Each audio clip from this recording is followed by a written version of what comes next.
Yeah, all right, everyone. Welcome back to the Lookout. It's August 3rd. It's about 7:15 a.m.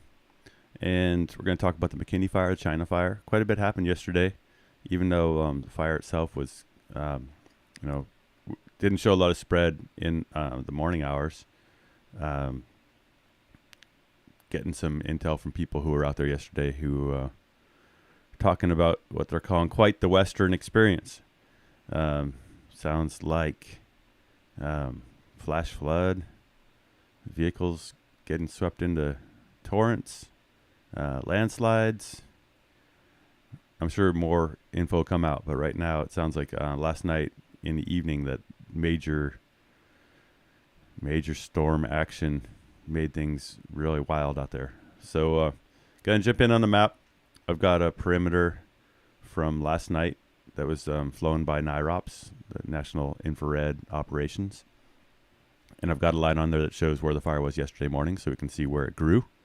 So we're just going to do what we did yesterday. And what we do usually here is just go around the fire and look at the new growth and talk about what's going on with that. And then I'm going to share a few resources too that I use for intel. So here we go. So looking at the overall fire, the area that had the largest growth yesterday is up here in Division P, and that's that's the area we've been talking about. That's the Beaver Fire, where there's fine fuels in these clear cuts, and it hasn't been a lot of movement there over the last few days. Also, there's some continued growth on areas we've been talking about, the steep, kind of inaccessible areas in Mill Creek, Indian Creek, Deadwood Creek. So I think we'll start here at the southern edge of the fire in Upper Indian Creek.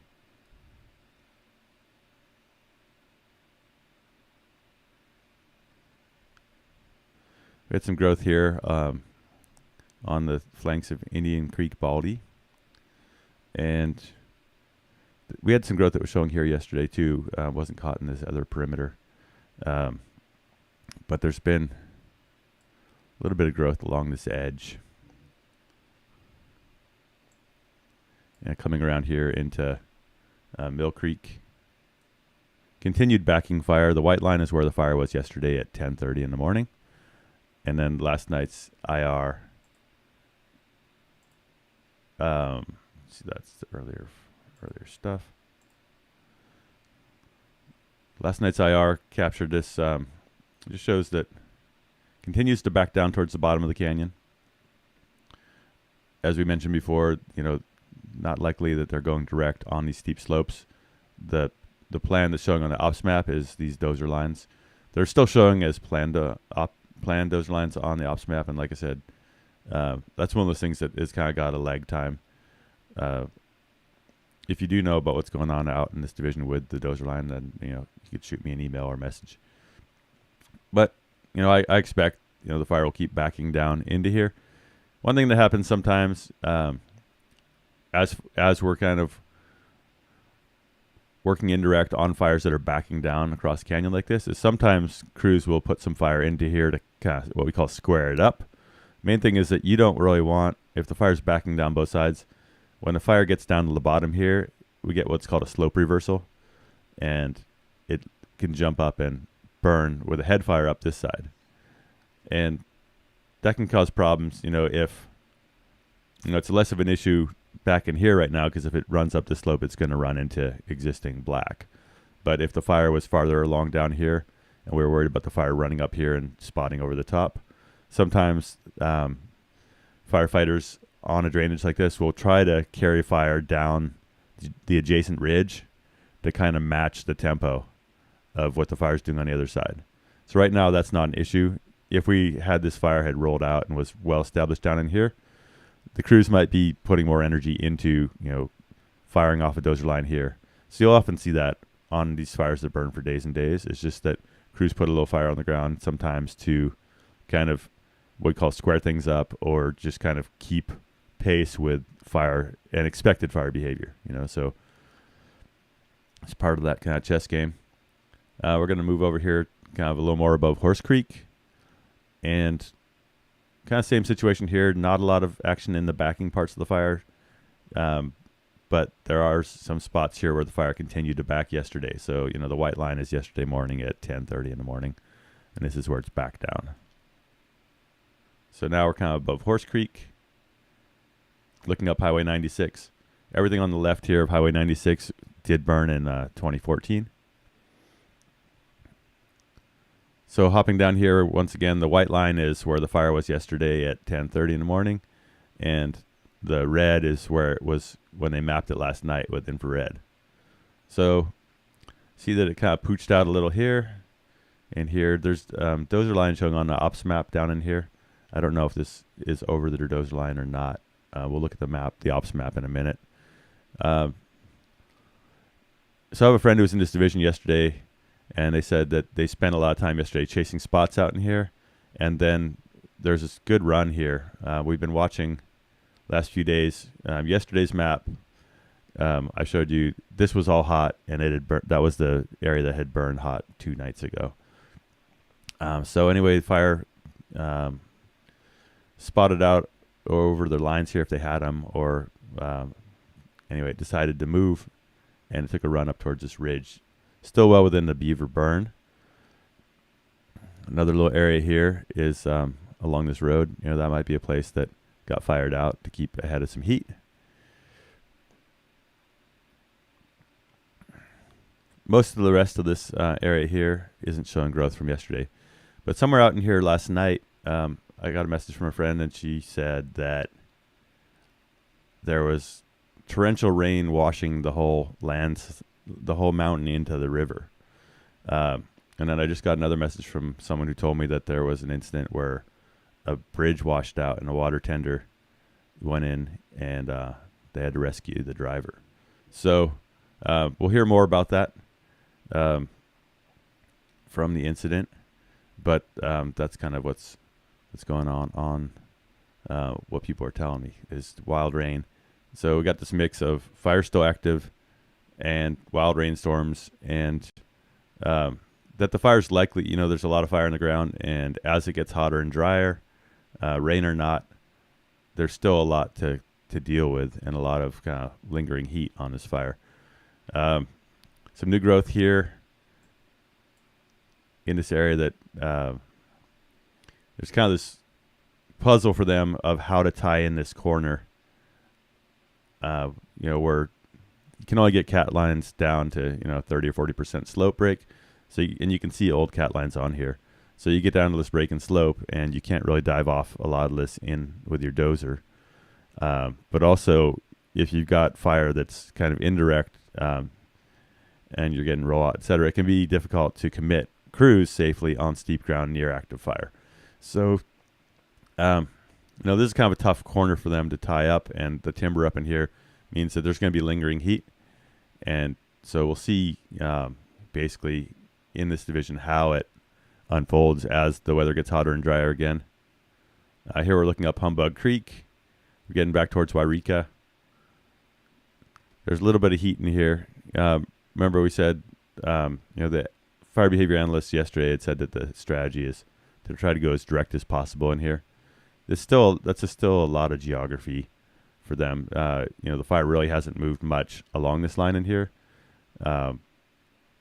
But once we get kind of out of where these roads are, there's, it's tough ground, and there's still heat pockets. So we get to the dozer line here. A lot of this is showing up as complete on the ops map. I don't know if it's made it all the way down to here, if that's going to have to be hand line, or what the status is of that. But that's kind of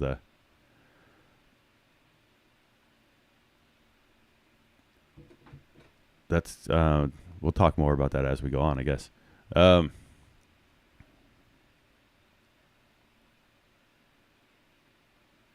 Coming back to the kind of towards where we started, most everything in this area kind of north of McKinley Mountain hasn't moved much.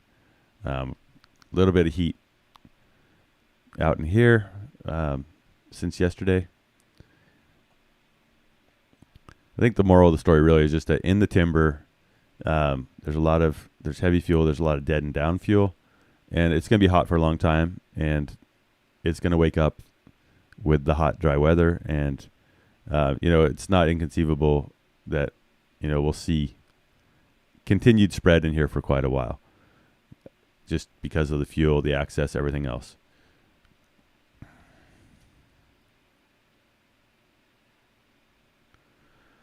So now I want to jump over to the ops map, if it will come for me.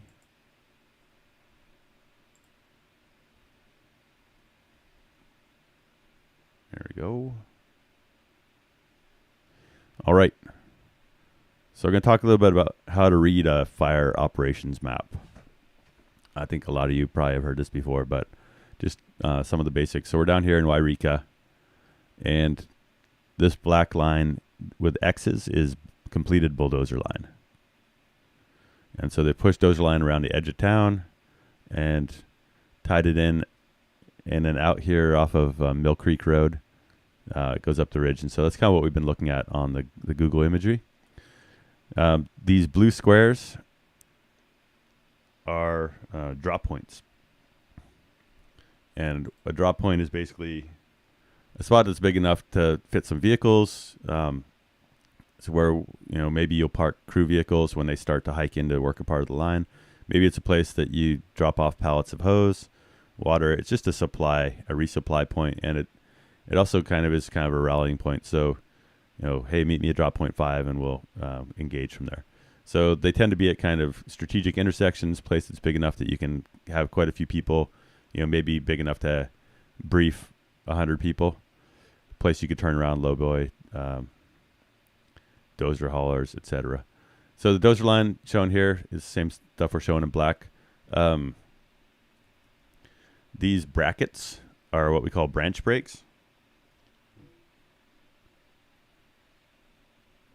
And so between these two brackets here and here is branch 1.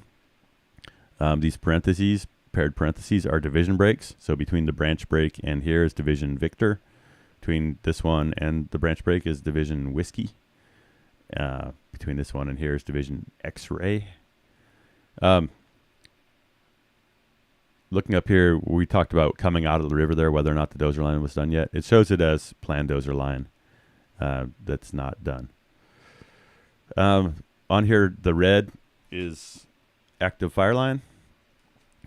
And as hand line and dozer line gets tied in and secured, that line will turn black. The red line will go away. So when you see 50% containment, usually, then you'll see that, half of the map has got red line and half of it's got black line. There's a lot of custom symbols on here. Like this one is showing that there's a radio repeater here.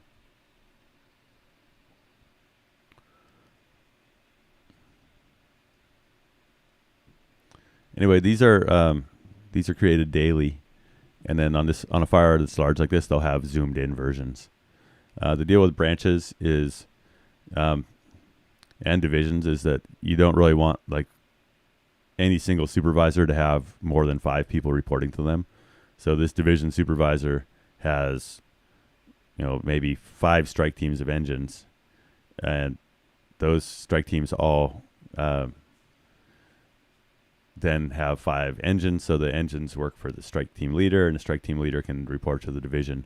You can have strike teams of crews where you've got 5 hand crews, 100 people that all report to a single strike team leader, and that way the division just says on the radio they want to talk to the strike team leader. They don't have to talk to 100 firefighters. They don't have to talk to 5 crew bosses.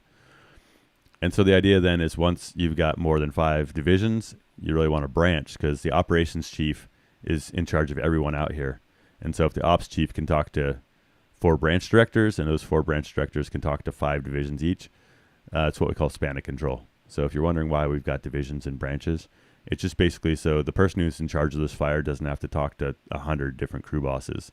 They can talk to 4 people that talk to 5 people that each talk to 5 5 strike team leaders. So that's how we break things up. Back to the fire, we're going to jump over here to China. Go all the way to China. There's this fire up here on the way, calling it Division Alex. Still a little bit of heat shown in last night's scan, but not a lot of growth. That's to the north of where the fire is active on Division Papa. And now, let's see, we're turning around. There it is. Going over Syad Valley here to the China Fire. Looking down the Klamath River here. So similarly to what we had on the way we're showing the other fire, is white line is yesterday at 10 a.m. and red is hot from last night. So we can see the fire kind of squirted up this ridge here.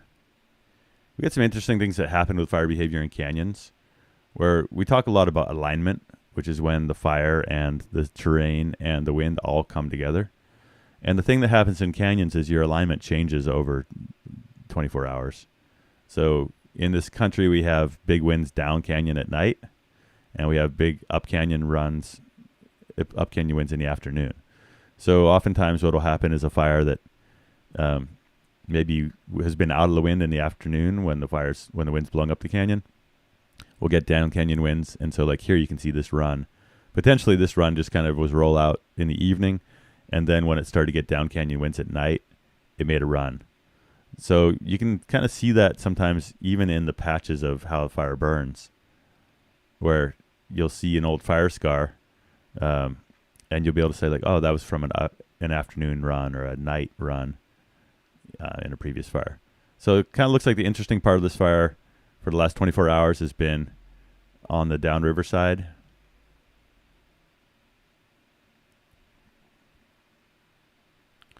The fire is back down to the Klamath, and it's flanking here.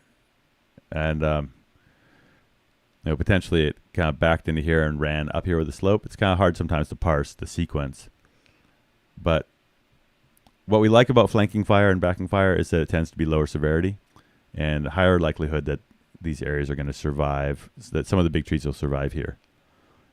What it also means, though, is with that flanking fire is that when you get fire down here that rolls out into the bottom of this gully, this afternoon with up canyon winds, it's pretty likely that we'll continue to get runs. Like this is going to run back up here, and then it'll back down this side. And so, fire in these deep canyons is kind of counterintuitive sometimes. We often think that we're going to get a big up canyon run where the fire runs, 10 miles up the canyon. That's pretty rare. Usually the slope kind of overpowers the wind effect. So meaning that the fire is more likely to want to burn up the hill than downwind in part because the wind is kind of so fractured up in here. So just thinking about the wind blowing up the canyon, and especially in a place like this where you're at this major bend and a huge river system, squirrely things happen with the battling up and down canyon winds. You've got the winds that are coming down these side canyons at night that are kind of getting turbulent with the winds coming down the canyon. So really complex topography. It makes it hard for firefighters to know what to expect. But I think that one thing's interesting about canyons is that oftentimes when you look at the whole landscape, only half of the landscape maybe is in alignment with fire conditions at a given time. In the afternoon, half the landscape here is exposed to the winds coming up the canyon. And at night, half the landscape is exposed to the winds coming down the canyon. So it does interesting things. And especially when you start to have smoke that lays in on these fires for days at a time. Sometimes the fire will just back like this for days under smoke, and then maybe in the afternoon the smoke inversion lifts for a couple hours. We call it the lid coming off the pot, and then the fire can kind of blow up and run with full sun and a mixed atmosphere. And then sun goes down, smoke settles back in, and the fire just kind of skunks around for another 20 hours. Anyway, that's your China update. Continued growth, but it still is kind of, out of topography. It doesn't have a lot of topography to run up except for where you've got rollout and burning back up. So I think it's interesting to think about that this landscape has kind of always had this kind of thing going on of fires that will make an initial kind of big run where they've got the ability to run to the top of a mountain. And then once they're at the top of the mountain, they don't really have anywhere to go except to burn downhill. And that's what we're seeing on McKinney. Just to jump backward to McKinney real quick.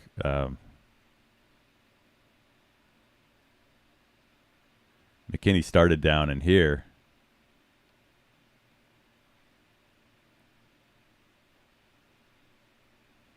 And it, and it had the whole world available to it. Fire likes to burn uphill. It had all this dry fuel,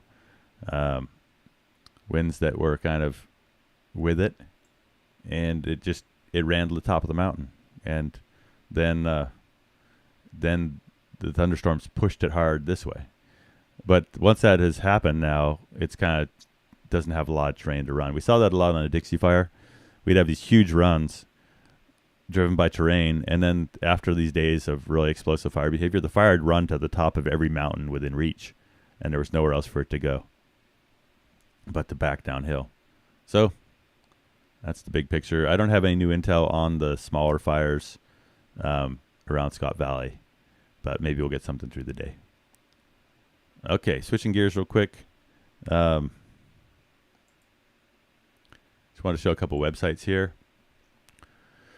This is CalTopo, caltopo.com. This is a great website. It's you can set up a free account, or you can pay for a few additional add-ons.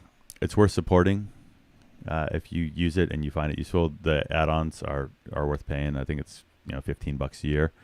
What's great about this app is you can make your own print maps from it, and you can also use those print maps that you create in an app we call Avenza Maps, where then you can have them on your phone and you can use them to navigate. And so oftentimes we put our fire maps into Avenza, and then firefighters have them in Avenza. What's nice about this map too, if you're a firefighter, is that you can use it to make a fire map early on before there's a team set up making maps for you. So if you open it up and look at the side here, there's all these different layers. So for McKinney here, right now I've got topo maps turned on as a base layer, and I've got it's showing fire perimeter. But if you just want to make a topographic map of an area, it's pretty sweet for that, because it's got all the topo maps in the country. You can turn on wind predictions. So like early on in this fire, I was looking at this to see what's the likelihood that we're going to get an east wind. So it's showing right now for McKinney that we're going to have 10 mile an hour up canyon winds 9 hours from now, and 18 hours from now we'll have winds coming out of the south. So pretty good stuff. They pack a lot in here. You can look at fire history. It shows you, this Beaver Fire, and it goes back to about 2000. And then you can show the fire activity, and this shows perimeters from kind of the national mapping program at the National Fire Center, which are not always completely up to date. They're usually within 12 hours or so, 12 to 24 hours. And then it's got the MODIS and VERS hotspots.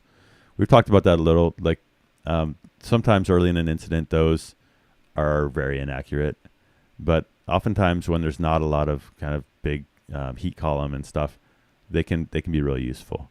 But they're not accurate enough to if you want to zoom in and see did the fire cross the road yet? Sometimes they're not that accurate. Sometimes they're off by a kilometer. So I think the thing there is just that it's good if you're going to make a map and share it on Facebook or something. And I'm not singling anyone out here.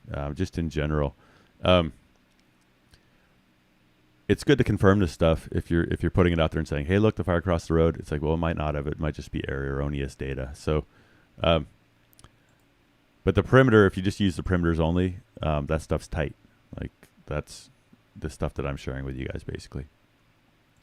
Another good, useful thing here, if you pay the extra, I think $15 a year, it's got all the structures that there's a national structure layer that's pretty good. So it shows structures, and then it also shows parcels. And if you pay for the extra fee, some places it'll actually give you the ownership of that parcel. So if you're trying to figure out where there's structures and where there's threats to community, and this stuff's pretty good kind of big picture stuff. Also have public lands, so you can see hey, where's the Forest Service ground, where's the private ground.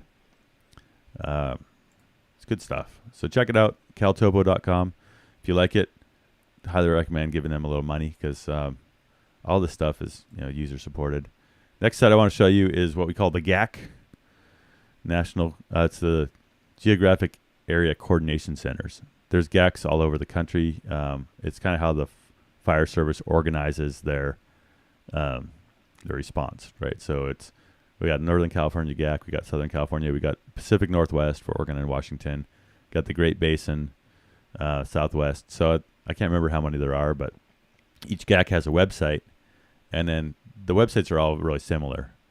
But what's handy on these is it's kind of set up for fire managers to have quick access to intel.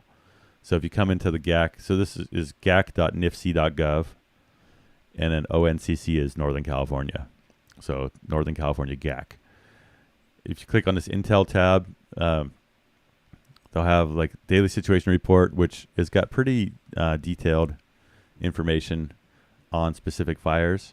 They've got their news and notes, which is kind of like their little version of Twitter, where they'll have like a morning update here at 7 a.m. of like key points for each of these fires. So quick summaries. And then they've also got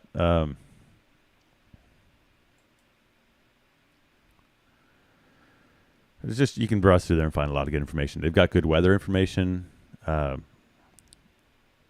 They've got these graphics that show you like high risk, medium risk, and low risk for the whole Northern California. And then you click on that and it'll give you kind of a summary of the fire weather. Fire and fuels danger, if you're a little more techie, it gives you graphs of the fuel moistures in the different zones. Just a lot of information here. This Outlooks is really good. You can get a 7-day report. I can't pull it up right now just because it's not real set up for me. Let's see, maybe I can.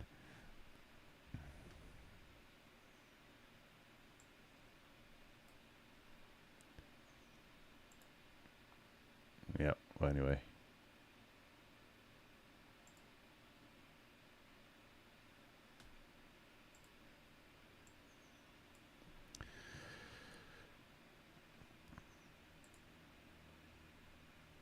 It's this one. 7-day outlook is every day it's updated, and it gives you an outlook of the red is kind of, it breaks it down the state into these different quadrants, Northern Sierra, far northeastern California. And then it's like this red would be like yesterday where they were worried about lightning. Brown is it's dry and you could have big fires. And then yellow is it's dry, but it's not critical. So we're seeing that like right now, the Bay Area, North Coast, they're not saying it's critical. Everywhere else in Northern California is kind of critically dry. So that's some good stuff from the GGAC. I talked about how they have daily summaries. They've got, this is kind of the report from the fire to the, National Fire Center. It's just a summary of major things going on. They say for McKinney, they say the lower relative humidity, isolated precipitation, and warmer temperatures have resulted in active fire behavior.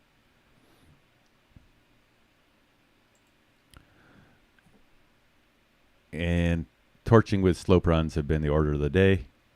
And in here they say that there's still some likelihood as things go on that they talk about looking out. They say like short duration intense head fire runs are possible as the main fire backs into the drainage bottoms and aligns with the slopes.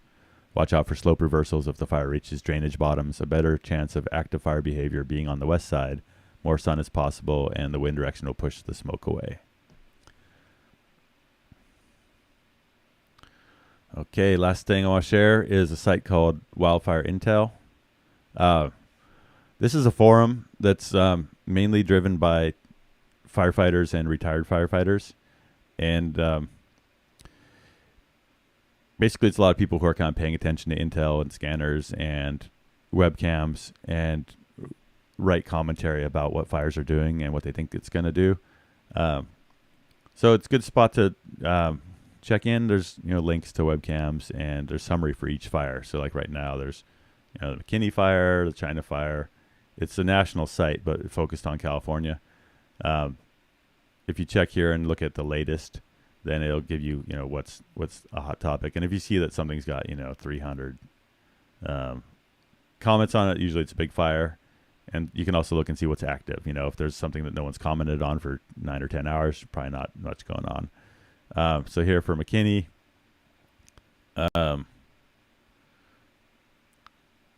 I post some stuff there, and then just good chatter. If you don't, if you're just checking it out, don't feel like you have to write anything. But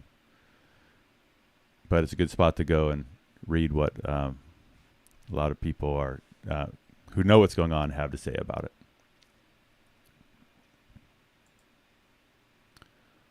All right, I'm gonna check out. So I'm just figuring out the live stream thing, but I did figure out how I could look at your comments and stream at the same time. So, says the fire may make a down canyon run and you turn into Wairika and not even cross the ridge. I'm not going to make many predictions about what's going to happen with our Wairika. It's definitely going to be the highest priority of everyone out there to work on that eastern side of the fire. Someone's asking, are the trailheads closed in the marbles? I don't know. Will the fire respond to the coming change of weather ahead of thunderhead activity? A lot of heat out there in the big timber, and like it's going to be burning for a long time. So pockets of this fire are going to stay active for a really long time. I was kind of surprised that it jumped up and ran in that burn the way it did, but let's keep looking at it. So that's it for now. Thanks for watching, and we'll keep doing these. Also, like I said yesterday, check out our Twitter, wildland_ZKO. It's a lot easier for me to throw just a quick comment up there than it is to jump on the whole YouTube thing. Thanks a lot.